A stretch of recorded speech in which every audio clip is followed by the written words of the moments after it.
In 2003, Warren Buffett called derivatives financial weapons of mass destruction, time bombs for both the parties that deal in them and the economic system. 5 years later, a single type of derivative, credit default swaps, triggered the largest financial crisis since the Great Depression. The global derivatives market at its peak had a notional value exceeding $700 trillion. That is more than 10 times the GDP of every country on Earth combined. And the vast majority is traded with no central clearing, no public transparency, and minimal regulatory oversight. A derivative is a contract whose value depends on something else, the underlying asset. Stock options are derivatives. Futures contracts are derivatives. In moderate amounts, derivatives serve legitimate risk management.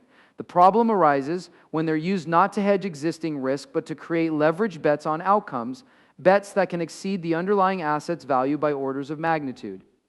The instrument at the center of 2008 was the credit default swap, essentially insurance against a bond default. The crucial difference from normal insurance: you don't need to own the bond to buy a CDS on it.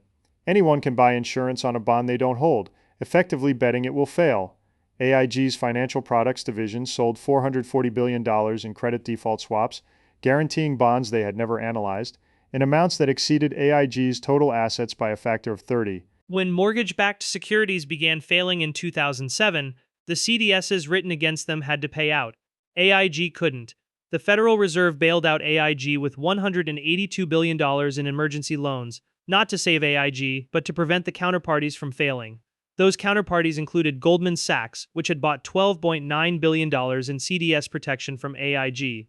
The Fed's bailout of AIG was a backdoor bailout of every bank that had bought insurance from AIG on the assumption AIG would always pay. After Dodd-Frank in 2010, standardized swaps were required to be cleared through central clearinghouses. This increased transparency for that segment. What it didn't change, the $500 plus trillion in customized over-the-counter derivatives still traded bilaterally between counterparties with no central clearing, no public reporting, no standardized margin requirements. These contracts connect the world's largest financial institutions in a web of mutual obligations that no single regulator can see in its entirety. The derivatives market is not theoretical risk. The BIS estimates the gross market value, the actual replacement cost if all contracts were settled, at over $20 trillion. For comparison, total U.S. banking assets are approximately $23 trillion. A simultaneous unwinding is not a realistic scenario, but neither was 2008 until it happened. The same architecture exists. The same institutions are interconnected. The same regulatory gaps remain.